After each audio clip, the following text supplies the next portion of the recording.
want to give you some context on how we got to the point we're at today. Indeed. Our reporter Andres Gutierrez joins us with a look at the history of KCPD's budget. Andres. Kevin, we spent the day examining the numbers. There has been a slight increase in the amount of KCPD receives each year. While a former official we spoke with tonight says that they try to be thoughtful in the way they allocate that money in the first place.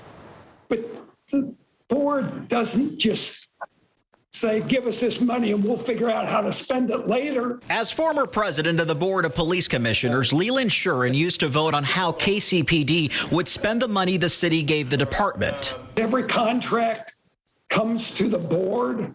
It's negotiated first by appropriate people, reviewed by the lawyers for the police department, and then scrutinized. 41 Action News pulled the city's budgets over the last decade to see how much is spent on police. From 2008 to 2013, the department received around $200 or so million. During 2 years in that time period, KCPD actually spent less than expected. Then from 2014 to 2018, the city gradually increased their amount to about $250 million.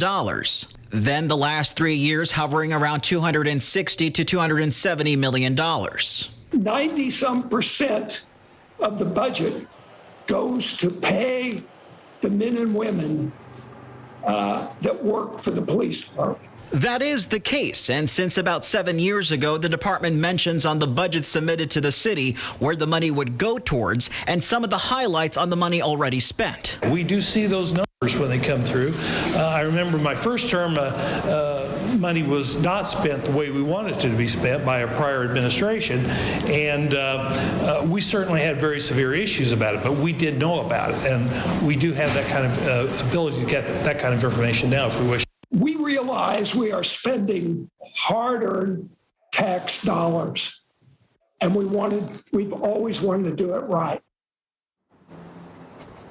And now with the vote that occurred today, KCPD will be operating on a budget that is similar to that of 2015 when the homicide number shot back up following a record low year. Reporting live tonight in downtown Kansas City, I'm Andres Gutierrez, 41 Action News.